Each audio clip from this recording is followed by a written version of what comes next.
गांव छोटा था, मिट्टी के घर थे, हवा में गुड़ और सरसों की खुशबू थी। वहीं रहता था छोटा बालक करण। उसके कपड़े पुराने थे, पैर नंगे थे, लेकिन आंखों में चमक थी। वह खेतों में दौड़ता, नदी में कूदता, पक्षियों से बातें करता। उसकी दुनिया साधारण थी, पर दिल में सपनों की आकाश गंगा थी। एक दिन कुछ अजीब हुआ।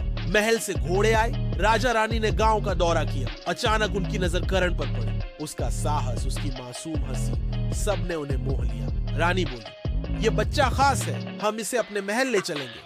गांव वाले चौंक गए। करण को गोद ले लिया गया। अगली सुबह करण सोने की गाड़ी में बैठा। उसकी आंखें चमचमा गईं। महल की दीवारें चांदी सी थीं, फर्श पर कालीन थे, झूमर झिलमिला रहे थे, नौकर चाकर झुककर नमस्कार कर रहे थे। करण को लगा यह कोई सपना है, लेकिन जल्दी ही उसे एहसास हुआ कि यह सपना उतना आसान नहीं।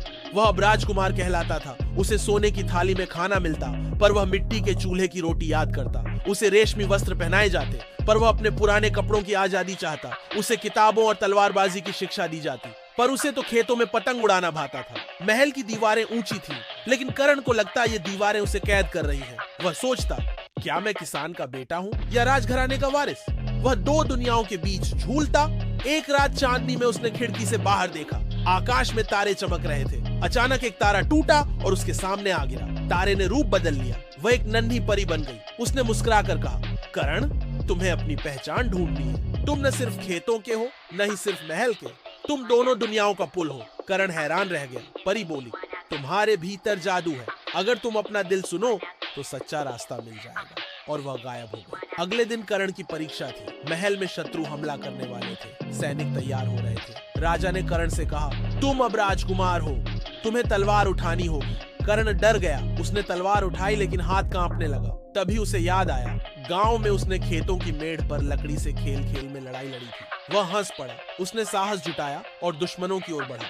युद्ध बड़ा नहीं था, बस कुछ डाकू महल में घुस आए थे। करण ने खेतों में सीखे हुनर से उन्हें चकमा दिया। वह पेड़ों की तरह झुकता, हवा की तरह भागता। सैनिक हैरान रह गए। जल्द ही डाकू भाग गए। राजा ने गर्व से कहा, तुमने बुद्धि और साहस से जीत दिलाई, यही असली राजकुमार की निशानी है। रानी ने उसे गले लगा लिया, लेकिन करण जानता था वह सिर्फ राजकुमार नहीं है, वह किसान का बेटा भी है।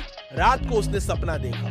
सपने में उसका गांव और महल एक दूसरे के पास आ गए। खेतों में सोने की रोशनी थी। महल के बगीचे में बच्चे मिट्टी से खेल रहे थे और करण बीच में खड़ा मुस्कुरा रहा था। उसे समझ आ गया कि उसकी पहचान दोनों दुनियाओं में है। अब वह महल में रहता, लेकिन हर हफ्ते गांव जाता।